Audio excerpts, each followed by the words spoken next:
Sure has been a hot and muggy week. This is like weather we'd have in mid to late July, maybe August. And we're having it in the middle of June. Kind of strange. So we're watching the bees come into this Evfimiou hive, and we can notice some dark tan to brown pollen on some of their legs. I want to talk about what the bees are working right now, and some things we need to do to our colony. We can see on this Evfimiou hive there is some restrictions to the entrance. I want to talk about entrance reducers a little bit and robbing screens. All right, so what we're looking at here, most people have growing in their yard, and it is clover. This particular kind of clover is called Dutch clover. The pollinators love it, especially our honeybees. Grazing livestock, especially cattle, they really like this too. So it's a great forage to have on your land. Not only does it supply food to different forms of livestock, it also puts nitrogen back into the soil. So it's a great plant to have to boost fertility and to feed the livestock and our pollinators. But this is what the bees are getting that brown pollen from. This plant right here, Dutch clover. So if you just check your area, I bet you have this growing nearby, and the bees are probably working it right now. It's just been in bloom for maybe 2 weeks here at my place.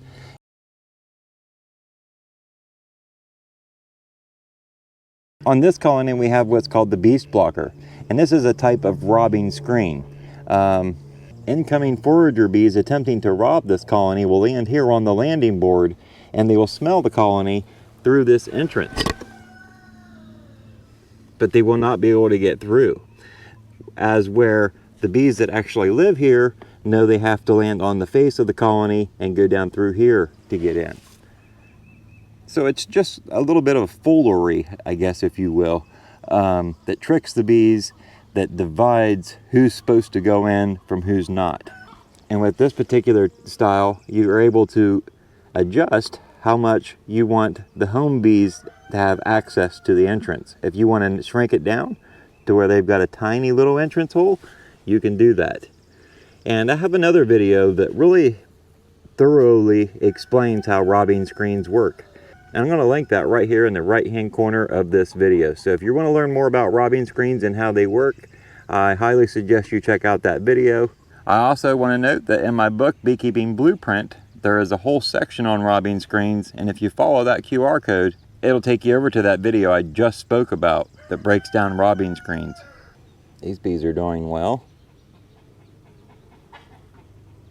You can see how I've got the green sliders limited on how much space is open, allowing the bees to get in. So we've got 1, 2, 3, 4 holes, access points for the bees to get in.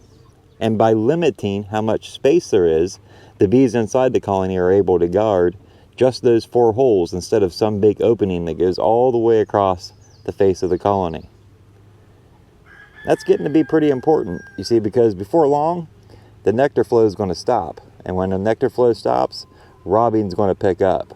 So what I'm trying to get to here, folks, is you want to set up some kind of robbing screen for your colony. If you have to make it yourself, that video that I've spoke about a couple times now is going to show you how to make a real simple robbing screen that'll work just as well as anything on the market. And it's also, like I said, highlighted in my book. Seen some pollen go in the door there. That's good. Feed that brood. Keep raising brood, girls. Oh, it feels a lot better over in this bee yard. I'll say that for sure. The shade definitely helps keep hives a lot cooler. And the beekeeper, that's for sure. I mentioned something about a nectar flow stopping, and I haven't been over here until just now. I haven't been over here for 3 or 4 days. Tell me what you're seeing at this entrance. I guess right at the entrance reducer. Look all the way across there. See a little bit of line dancing? Back and forth.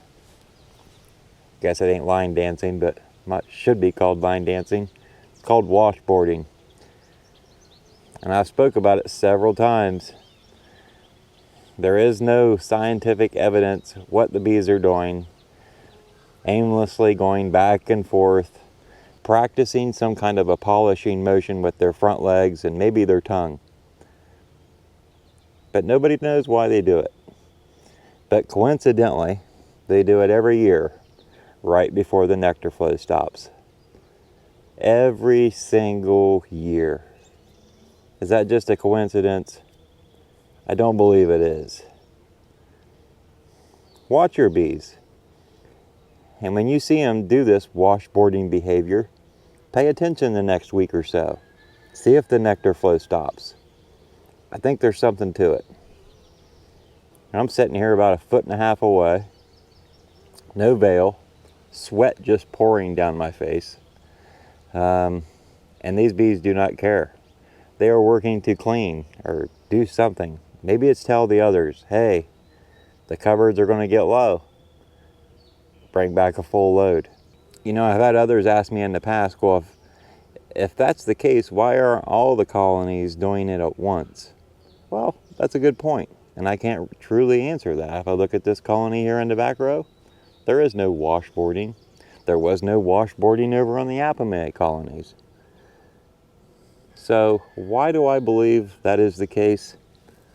Why is one colony telling me that the nectar flow is about to stop when all the others aren't telling me anything but working? I don't have the answer to that, and I wish I did. Maybe you have some thoughts you would like to share on that, and I'd love to hear them down in the comments section. You think they're singing? I don't know what you've been told. Working for this queen's getting old. You think? Nah, maybe not. All right, let's get down here and check this colony. This is just a small split. There we go, there's one bee. That'll bring them out, won't it? Remember me telling you I don't have my veil on? That bee actually looked like it came out right there. Yeah, they're not even using this entrance. So that's something to note too. When it comes time for robbing, if your colony has any leaking spots, like mine's obviously the screens dip down right there enough that the bees can go under it, you want to note that because those areas need fixed. You need to get your bees to resort back to the entrance you can control. Look up here in this corner. The corner of the lid's curled. And there's actually enough space you can see the bees in there moving around. Not good. So this whole lid needs replaced, and this bottom board should probably be an actual bottom board for a 5-frame nuke and not an 8-frame bottom board. Here we got some girls coming to the lid, or the entrance. You tell the girls this is the entrance we want to use. Quit using the side door, the top window. So little leaks like that. And if you don't have any replacement equipment and you're just trying to get by with what you do have, you can use like some Gorilla Tape to patch over areas that are bad to keep the robbing down to a minimum. Let's go back here and check this colony in the back row.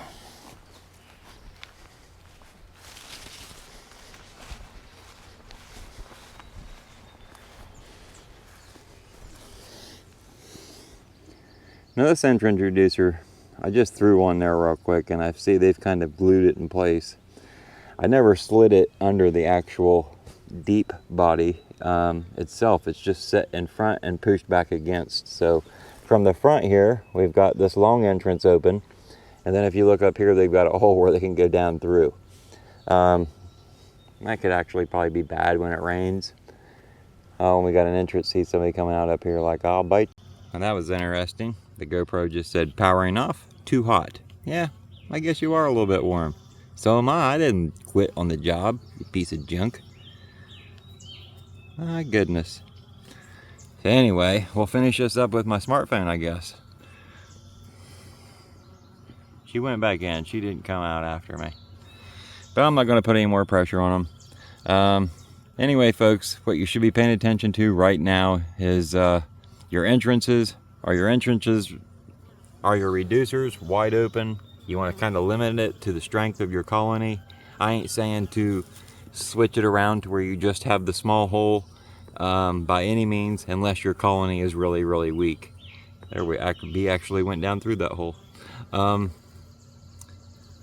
Robbing screens, a great idea regardless of your colony size. And like I said, if you follow that linked video or have the QR code in my book or purchased my book, you can follow the QR code right over to the video and make one for yourself. It's pretty easy to do. I don't think you'll have any trouble at all. Another thing you want to keep an eye on is your food stores in your colonies. When the robbing does start picking up and there is no nectar flow, our bees are going to start consuming the food stores they have, and we don't want them to dwindle too quick. So keep an eye on your food stores in your colony, and gosh folks, do what you can to keep cool for yourself, because this heat is just brutal. And then you throw on beekeeping equipment, my goodness, you're carrying around a flamethrower. It's just insane. So keep cool. Try to work your bees in the morning and the evening. Get some robbing screens made up, and make sure the bees always have something to eat. So if you enjoyed today's video, be sure to smash that thumbs up, maybe subscribe, and if you really want to see all my videos, make sure you click on that bell so you can get notified when those videos are released. Thanks for watching, folks. Thanks for watching.